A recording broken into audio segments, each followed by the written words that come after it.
We've got a monster truck, different cars, new iconic weapons, a new iconic Sandevistan, and a lot more. Probably the weapon everyone is the most hyped to find if you haven't already is the Errata, that red thermal katana, which I honestly thought would be locked to Phantom Liberty, but is actually just part of the 2.0 update and can be found in the base game. There are 3 ways to obtain this iconic katana.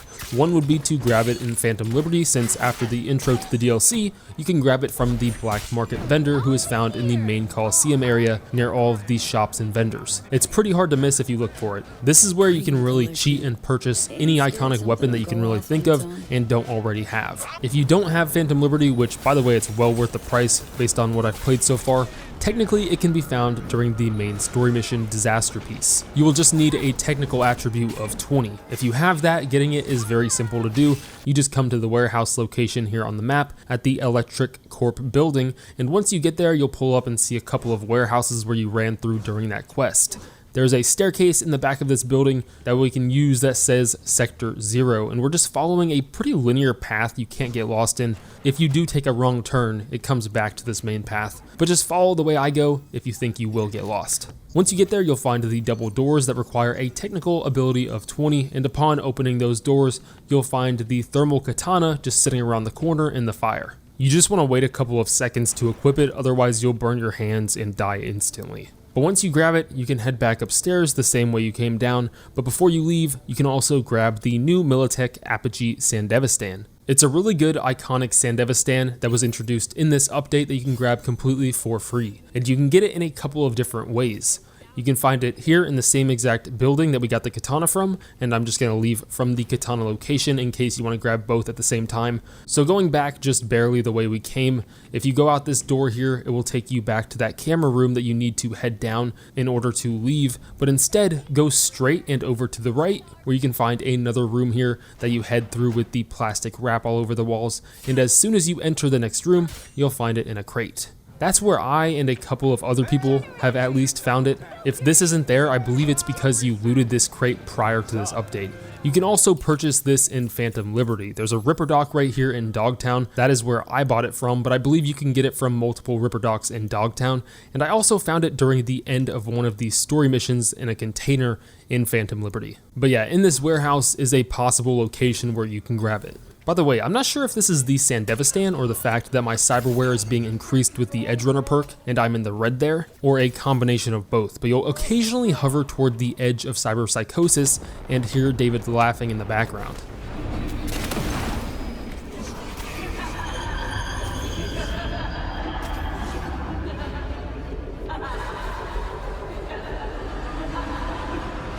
I've only had this happen while wearing that Sandevistan and simultaneously using the perk, so I can't tell which is which, so let me know if you guys have any extra info on that. There is a brand new car that has been added in this update, which is really easy to miss and has almost like a secret quest that you get for finding it. This is by far my new favorite car. It's super fun to drive, which honestly I think a lot of the new vehicles are. They feel way different and 10 times less stiff, which some people might hate, but I love it. It also comes with the machine guns equipped, and if you use these and also have a quick hack build, you are unstoppable in a vehicle. To get this Type 66 Hoon, it's very easy to find once you know where you're looking. All you have to do is head all the way up to this northern portion of the map, like smack dab on the border of Night City, and there's also a fast travel point right next to where I'm coming from to get there. Travel there and drive a bit down the dirt road. If you set a marker where mine was, it will take you directly to the warehouses road, where you make a left at the first one, drive through it, and in the second one, the car will be parked inside. Johnny will take a look at it and tell you to try to unlock it, which you cannot do. This car is just for decoration. So our next car, the Quartz Spectre. No, I'm just kidding. The keys are under you under some rubble, so grab the keys and it'll unlock the doors and you're good to go. Just keep in mind that if you're doing this on a new save, you do need to grab this after speaking to Takamura at the diner. That's like one of the first story missions in the game. I believe it's like right after the heist. If you loot the keys container prior to that mission, some people have said that the car will not spawn ever. So really our next car is the Quartz Spectre, which I'm 50-50 between really liking and absolutely hating. The sound that it makes while driving is kinda cool, but at the same time really annoying to me. Something about it just isn't right, but it is really fun to drive around. I hate sticking to the same car and I always end up switching between a ton of different ones, so I do occasionally drive this around, and it's super easy to find since you don't need to find it at all, you buy it, which you can do at an auto fixer at this icon here. You could also use the computer in your apartment to access this same terminal and purchase cars. This is the new method to purchasing vehicles in general, and it is way nicer than the old way. It's literally on the first tab and you can purchase it right away. Update 2.0 has also added another new iconic weapon called Nihon, an iconic throwable knife which comes with a 150% headshot damage multiplier and an extra 30% bleeding chance, making it so that if a headshot doesn't somehow kill them, hopefully they'll bleed out the rest of the way. If you have the Scorpion Sting and some of the other skills in the throwable portion of the cool skill tree, you can apply poison damage with headshots and additional bleeding, as well as some of the throwable finishers to make this weapon pretty insane. There are a couple of different ways to get Nihon. For one, if you have Phantom Liberty, again, or plan on getting it, you can use the iconic vendor over at the Coliseum. We already went over that several times, I think, by now. It's the big main settlement in Dogtown, and he's like the robot guy in the middle of the area near all the shops. Or you can find it in its actual location, which is in Konpeki Plaza. This is right near where you obtain Satori, which has been known as like the best katana. You can grab it during the heist quest in the main story. When you go up there, it's found on the body of Saburo Arasaka.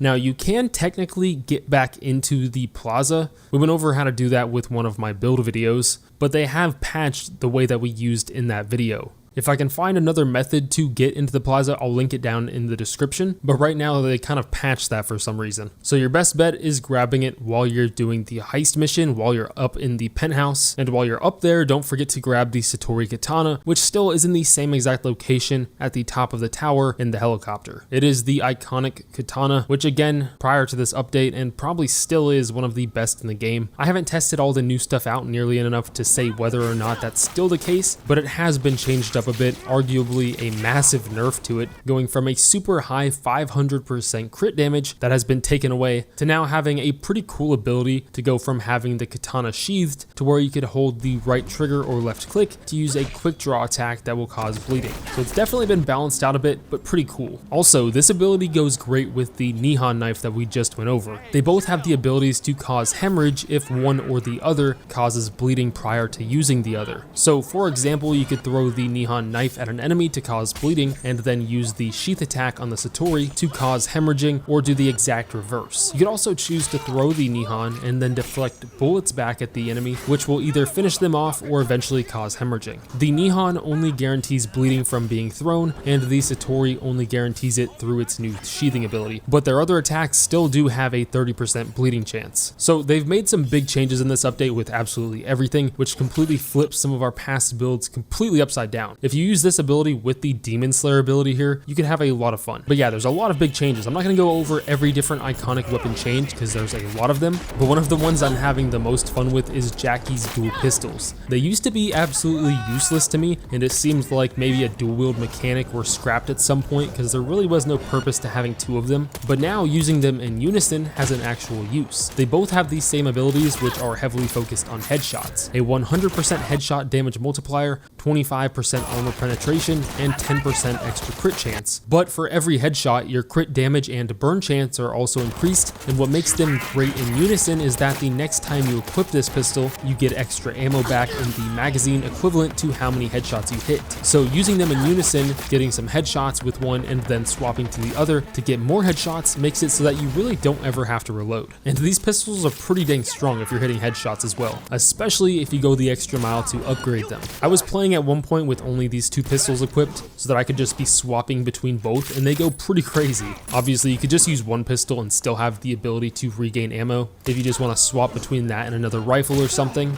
But either way, it makes it pretty fun, especially if you're accurate with headshots. It feels almost like you're the Cyberpunk version of John Wick. You have other weapons like the Dying Night pistol that V starts out with is now a little better. The iconic Headsman shotgun now fires slug rounds, which makes it insanely powerful if you've got the stamina to keep up with it, because the recoil on this thing causes stamina to drop significantly. I believe you still obtain it from the crime location here on the map at Impala Automatics from the giant mech boss fight. The Comrade's hammer pistol was already pretty dang strong, but now it's been given the ability to automatically reload when you melee an enemy. So you can shoot someone with the explosive round and then bypass its super long reload animation by just hitting an enemy with it.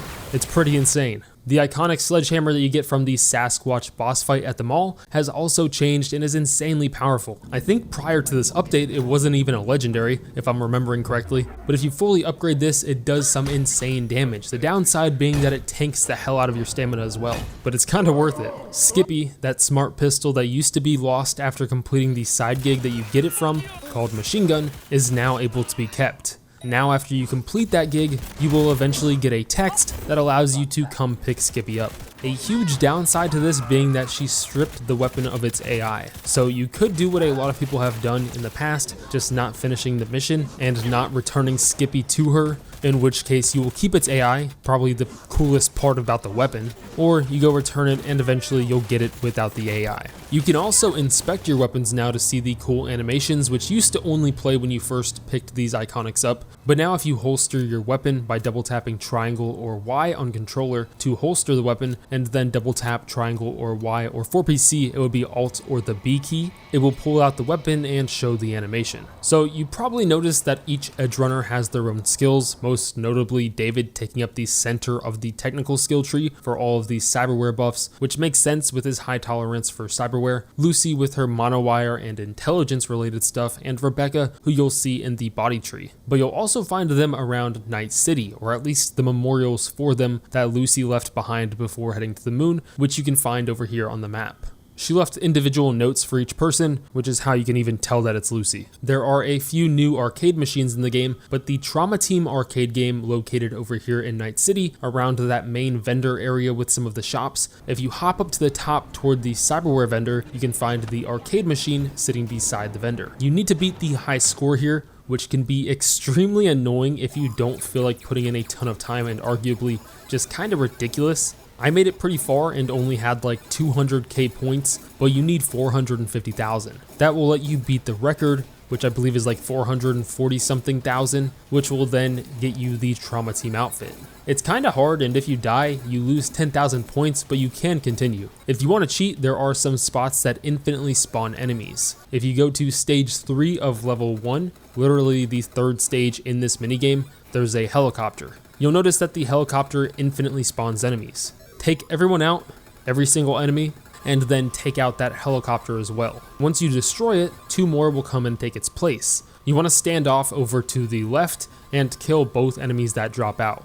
If you have, I think it's like the LMG, this is so much easier because the bullets on that thing curve and you won't have to jump up to get the second set of enemies. But this takes about 30 minutes or so to farm enough points, but after you have 450,000 points, you can just die and let the timer run out and you should have the high score. Now all you'll need is a computer. One of the nearby apartments does not have a computer, but the other one does. And most of them do have one. You want to go over to the Trauma Team website marked with the red icon and go over to apply to become a member. You'll have to scroll down here to get to it. This will give you a quest marker marked on the map, which isn't very far away at all if you're still in the area. We can run on over and grab our rewards, which are locked in a crate next to 2 Trauma Team members. You will get the Trauma Team outfit and the drone vehicle, which flies around your apartment and is super cool. So here's the monster truck. Technically you get this thing for following CD Projekt Red's secret Easter egg, a pretty long process, and if you want to see the exact Easter egg, I'll put someone's link to it in the description if I can find a video on it. But you can come to this location without even doing any of that. You want to travel all the way out here in the desert to basically the middle of nowhere. And before fast traveling here, I recommend waiting time until about 4:50 or 5 a.m. just as long as it's somewhere before 5:20 a.m. Then fast travel out here after you see the patrol with the 2 armored guys at the crossroads.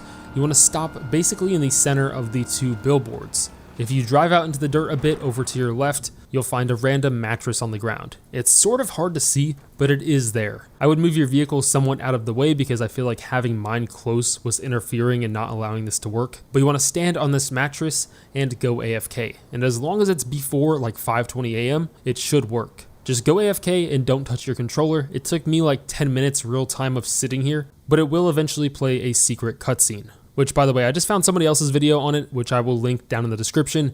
It's supposed to be 5:40 a.m. when this cutscene plays. When you wake up, you'll find a pretty bizarre scene with that stranger's clothes on the ground and some interesting stuff on the computer. But most notably is the giant monster truck sitting here. You can get in it, and it will also be in your list of vehicles now. This isn't the fastest way to get around, but it's a lot of fun. But that's pretty much it. Leave a like and subscribe for more Cyberpunk 2077 videos. Let me know what videos you want to see down in the comments. See ya.